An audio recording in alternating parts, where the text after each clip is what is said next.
साथीहरु, welcome back to my YouTube channel. फेरि पनि म तपाईहरुको सामने न्यू डे न्यू ब्लग लिएर आइसकेको छु। र साथीहरु, सधैँको जस्तो आज पनि मैले पार्लरबाट नै भिडियो स्टार्ट गरिरहेको छु, किनकि छुट्टी त छैन। त्यही भएर म चाहिँ पार्लरबाट नै भिडियो चाहिँ स्टार्ट गर्दैछु। र साथीहरु, तपाईहरुले मेरो भिडियो हेरेर लाइक सब्स्क्राइब अन्त कमेन्ट त गर्नुहुन्छ कि हुँदैन? मजा जिन्दगी भयो यिनीहरूको। आम्मामा, यहाँ एकजना यहाँ फोन चलाउने, एकजना दुईजना उता, के छ र जिन्दगी राम्रो यिनीहरूको।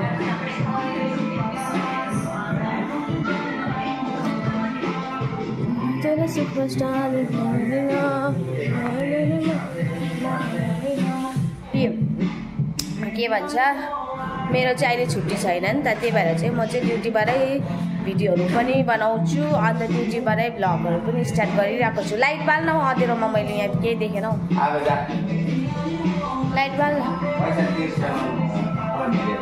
र बाउको पैसा तिर्छ। लाइटै बन्द गरिदियो होला, म यहाँ भिडियो बनाउँदैछु, लाइट बन्द गरेर केही देख्न अँधेरो न। यो गाना फेरि यत्रो साउन्ड लगाएर यिनीहरूले। अन्त के पो भन्न आँटेको थिएँ मैले त, ला उयो लाइटको झमक झुमुक गर्दैछ त।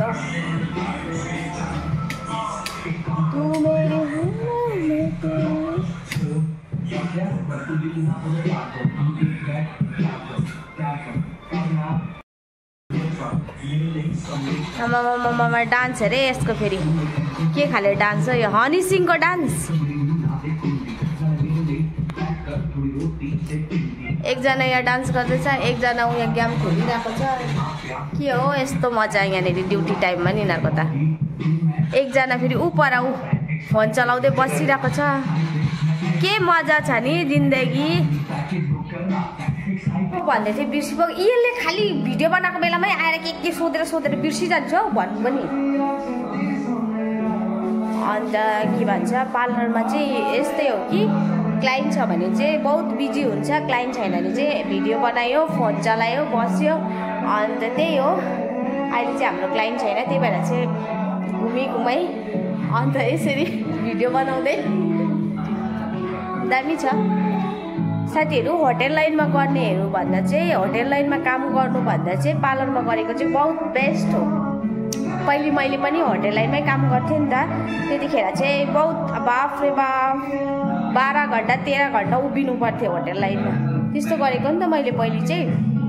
अन्त म चाहिँ जब यो पार्लर फिल्डमा आएँ नि, त्यहाँदेखिको चाहिँ मलाई चाहिँ अहिले चाहिँ पार्लरै मनपर्छ। किनकि मैले पहिले पनि पार्लर चाहिँ सिकेको मतलब मैले सिक्दै थिएँ।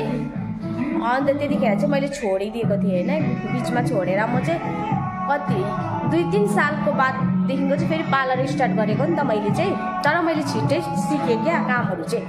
अब पहिले पनि मैले 6-7 महिना चाहिँ गरेर मैले चाहिँ त्यहाँदेखिको ग्याप गरेको छु। कति साल, 3-4 साल चाहिँ मैले ग्याप गरेको थिएँ। अन्त मैले चाहिँ तर पनि छिट्टो कामहरू चाहिँ सिकेँ क्या।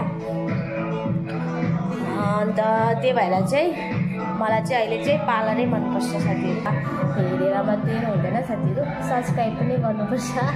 अन्त सब्सक्राइब पनि गरिदिनुहोस्, लाइक कमेन्ट पनि गर्नुहोस् के कस्तो लाग्छ तपाईँहरूलाई होइन। मलाई भिडियो बनाउनु त त्यति साह्रो आउँदैन, तर पनि मैले अब हुन्छ नि जस्तो सुकै भए पनि बनाउँछु भनेर चाहिँ आर्ट गरेर चाहिँ बनाएको। तर मलाई भिडियो बनाउनु त्यति साह्रो आउँदैन होइन, त्यस्तो उयोहरू गर्ने एडिटहरू गर्नु पनि आउँदैन। मेरो भाइले मलाई सिकाइदिएको, त्यही सिकाएको भएर मैले गरेको। मलाई तर त्यति साह्रो चाहिँ आउँदैन क्या भिडियोहरू। अब हुन्छ नि प्रायः जस्तो मान्छेले कस्तो दामी दामी अब एडिट गरेर बनाएको हुन्छ, त्यस्तो चाहिँ आउँदैन क्या मलाई गर्नु। तर पनि सिक्दैछु, पछाडि हुन्छ होला साथीहरू म पनि। अन्त साथीहरू, तपाईँहरूलाई के कस्तो लाग्छ मेरो भिडियोहरू लाइक सब्सक्राइब कमेन्ट पनि गर्नुहोला। र आजको भिडियो चाहिँ यति नै हो साथीहरू। म चाहिँ डेली नै अहिले चाहिँ म पार्लरबाट नै भिडियो स्टार्ट गर्दैछु, किनकि अब छुट्टी छैन नि त मेरो एकजना साथी थियो, मैले तपाईँहरूलाई भनिसकेको छु।